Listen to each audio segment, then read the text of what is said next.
My life in Scotland has changed a great deal over the last few years, and even more so in recent months. So today I thought I would share with you a wee corner of my life in Scotland at present as a way of personally processing my journey and hopefully providing a pocket of calm in your day.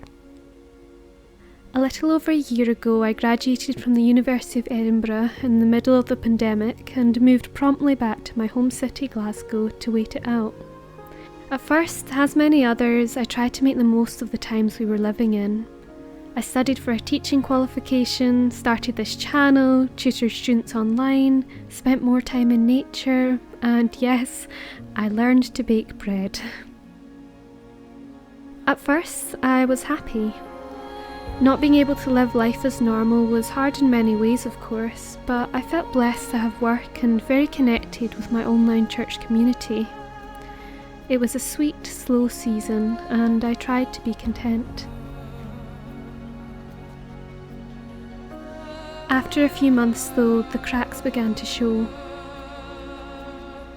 Though my fiancé Peter and I lived just a couple of miles apart, we were unable to see each other very often, and when we did, it was usually outside, which, if you've ever been to Scotland in winter, you'll know is very dark and very rainy.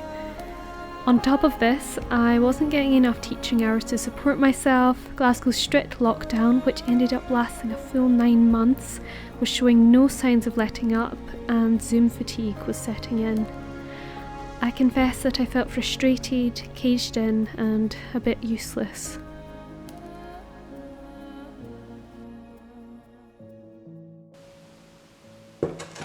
Then, one evening, I stumbled across an old scripture in a daily devotional book gifted to me by Peter. Though I've searched, I can't find the exact reference, but the essence of the scripture was that it gave encouragement to do good and love others with a selfless heart. Though I had read it 1,000 times before, on this occasion it struck a chord deep to my soul, and I knew I needed to make a change. I had worked in the care sector a little as a student, so I quickly found a job in a dementia specialist care home, a place that I hoped would break me out of my shell and give me a chance to do something useful in such an otherwise terrible time. I'll be honest, though it ended in tears and I discovered that it was not what I wanted to do as a lifelong career, it was one of the best decisions I made in that season.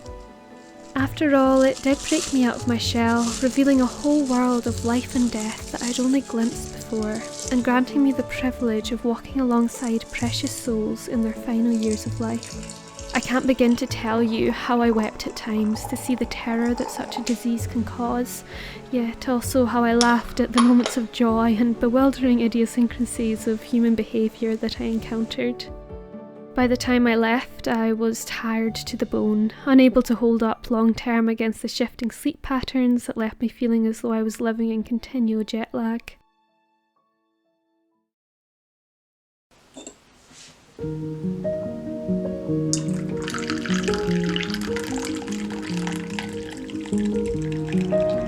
In spite of it all though, I don't have an ounce of regret for walking the road that I did.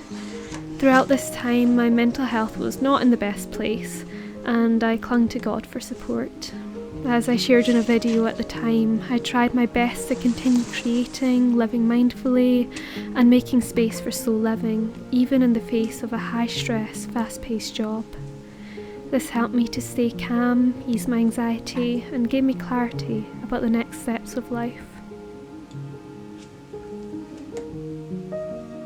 And so I decided to leave my job and get married. This last month or two has been incredibly transitional in nature, and I've spent most of my time wedding planning, job hunting, and renovating the apartment Peter and I will be moving into once we get married.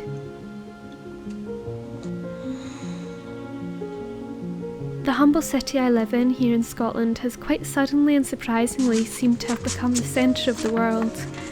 As I write, climate protesters march through my local park, world leaders gather mere miles away for the COP26 climate summit, and I sit by my window pondering the future of life in Scotland, in both a personal and collective sense. In the words of J.R.R. Tolkien, the world is changing. I feel it in the water, I feel it in the earth, and I smell it in the air. Though things are changing, and who knows for better or worse, I don't believe that it does any good to fear the future, for those fears may never come true and will only serve to cast a shadow over the good work that is to be done. I know that my life in Scotland is just one wee story that will pass away like the Highland mist, so I will try my best to slow down, to linger a little while, and to care for my loved ones on this earth we live in. If you want to join me on the journey, you're most welcome to subscribe and tap the wee notification bell so that you don't miss future updates. If you enjoyed the video, you can show your support by liking it and leaving a comment down below saying hi. But until next time, it was lovely to have you here.